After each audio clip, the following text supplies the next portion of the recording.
Assalamualaikum warahmatullahi wabarakatuh. Halo guys, selamat datang di video pembelajaran Usul Fikih 2 bersama saya Muhammad Iksan Pangestu.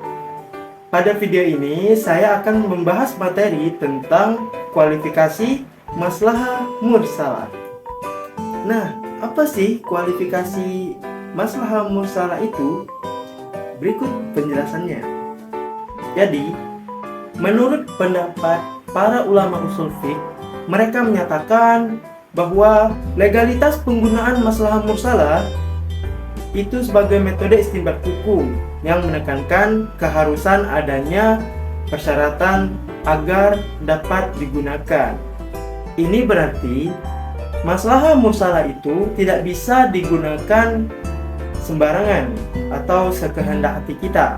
Hal ini dapat dipahami agar para ulama sangat berhati-hati dan menjaga agar maslahah mursalah tidak terpengaruh ego dan kecenderungan pada manfaat yang semu atau sektarian. Jadi guys, maslahah mursalah itu ada beberapa syarat. Nah, persyaratan maslahah mursalah ini dikemukakan oleh 3 imam. Yang pertama, Imam Al-Ghazali, yang kedua Imam Al-Syatibi atau Asy-Syatibi, dan yang ketiga Imam Maliki. Nah, kita akan membahas satu persatu dari pendapat 3 ulama ini. Nah, jadi yang pertama persyaratan dari Imam Al-Ghazali yaitu kemaslahatan tersebut berada di dalam kategori daruriyah atau kebutuhan pokok. Dengan demikian, bila kemaslahatan tersebut dalam rangka memelihara atau menghindarkan mudarat terhadap kebutuhan pokok tersebut, maka maslahah mursalah tersebut dapat diterapkan. Kemudian yang kedua, kemaslahatan tersebut harus diyakini secara pasti, bukan kemaslahatan yang bersifat dugaan. Bila tidak dapat diyakini kepastiannya mengandung maslahat, maka maslahah mursalah tidak dapat digunakan. Kemudian yang ketiga, kemaslahatan tersebut dipandang berlaku secara umum, tidak untuk suatu kelompok atau individual.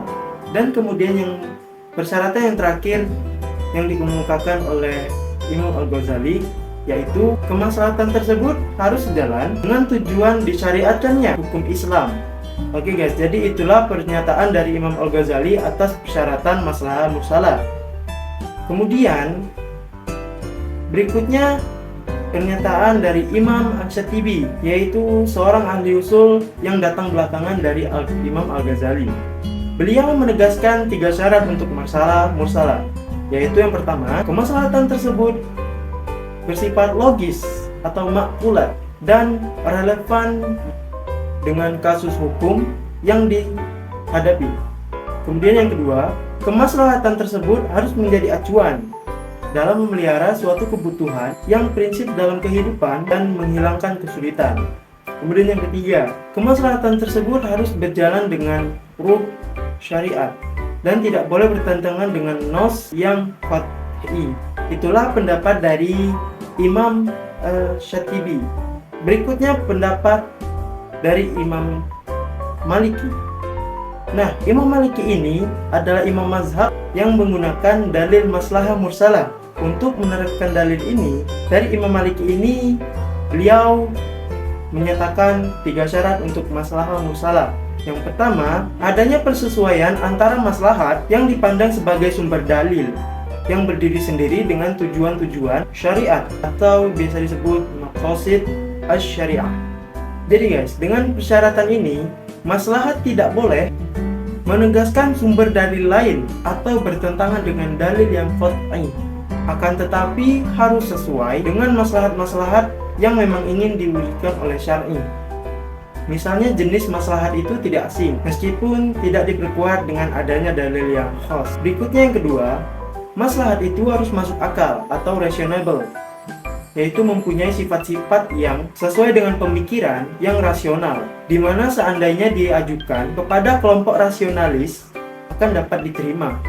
Nah, kemudian yang terakhir, yang ketiga, penggunaan dalil maslahat ini dalam rangka menghilangkan kesulitan yang mesti terjadi. Dalam pengertian, semua maslahat, seandainya maslahat yang dapat diterima, akal itu tidak diambil, niscaya manusia akan mengalami kesulitan. Nah, itu saja persyaratan-persyaratan masalah mursalah yang dikemukakan oleh beberapa imam, yaitu Imam Al-Ghazali, Imam Asy-Syatibi, dan yang ketiga Imam Maliki.